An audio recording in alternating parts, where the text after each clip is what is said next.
about this issue. And Mr. Speaker, I wish to speak soberly about this issue.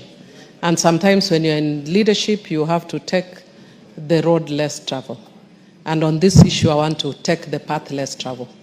Mr. Speaker, we lost many young people. And we have very many young people who are traumatized as a consequence of what happened. Mr. Speaker, it is a point in our country that all of us wish never happened, but it happened. Mr. Speaker, I think we have not handled this issue well, and that is why sometimes you find people from outside are coming to document this. If as Kenya, we were able to acknowledge that things went wrong, and we need to fix it, then Mr. Speaker, even if BBC heard it, it doesn't matter. We have to fix our own problems on our own. We don't have to wait for BBC to tell us there was something wrong. I have a problem with the title that they've given, but which is typical of any media house because they want it to trend and then want it to, yeah. And because of that, Mr. Speaker, they may have given it that title. But Mr. Speaker, we have not yet dealt with some of the issues. We have dealt with some, but one of the issues we have not dealt with is the trauma. Mr. Speaker, I said it when Honorable Elachi lost the son. Mr. Speaker, we have a very angry young generation in this country.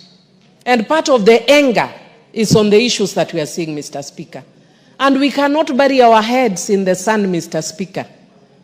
Mr. Speaker, let Parliament take the lead.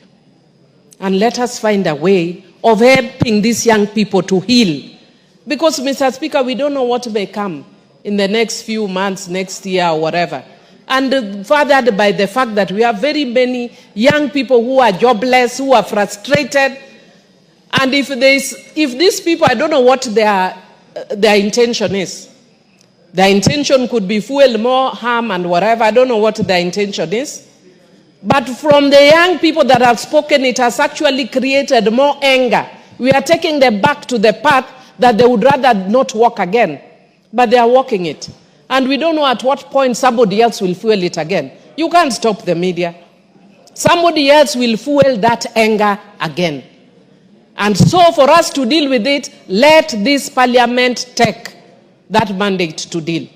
When we had post-election violence, Mr. Speaker, I was lucky to be in this Parliament, I think, where we do in that Parliament. Mr. Speaker, we set up a select committee. We walked all over this country. And because as human beings, we have a nature to forget. When we thought we had moved on, I remember in one case, we met a woman whose husband's head had been decapitated. She went to her home with the husband's head. And we were dealing with people who are angry, people who are depressed. And going there, Mr. Speaker, I remember to date when I was speaking in Parliament, I broke down and cried. Not because of me, but because of what we had. And we think we are moving on, but there are many young people who have not necessarily moved on. Mr. Speaker, personally, I would appeal, and I don't want to sit in that committee, but I would appeal that we set up a select committee to deal with this issue that stemmed not necessarily the finance bill, but the after effect